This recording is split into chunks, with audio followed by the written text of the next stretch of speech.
Understanding Relative Percentage, a guide. Hello, everyone. Welcome back to our channel. Today, we're diving into an intriguing concept that often pops up in both mathematics and everyday life: relative percentage. This might sound a bit technical at first, but don't worry.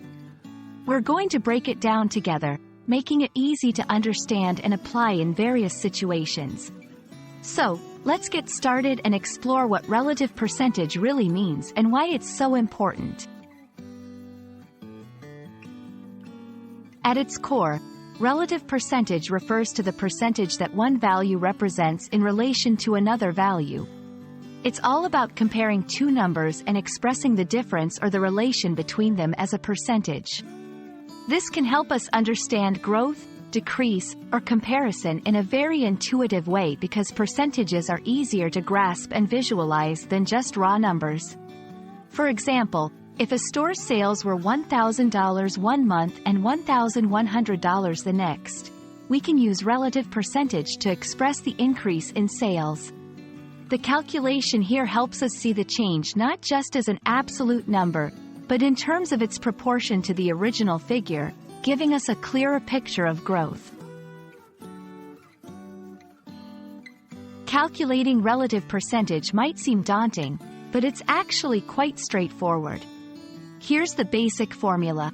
Relative percentage equals new value, original value, asterisk 100. Let's break this down. New value is the latest figure you're comparing to the original. Original value is the initial figure you're starting from.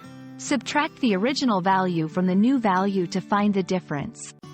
Divide that difference by the original value to find the proportionate change. Multiply by 100 to convert that figure into a percentage. This formula can be applied in various scenarios, such as calculating sales growth, measuring performance improvements, or even comparing survey results over time. Understanding relative percentage is not just for math enthusiasts. It has practical applications in everyday life. Here are a few examples. Finance and investments, tracking the performance of investments over time.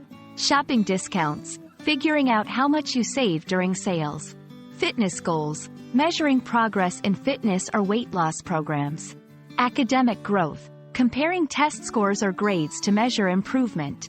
By applying the concept of relative percentage, we can make more informed decisions and better understand the world around us. And there you have it, folks. We hope this video has shed some light on the concept of relative percentage and how you can use it to analyze and interpret data in various aspects of your life.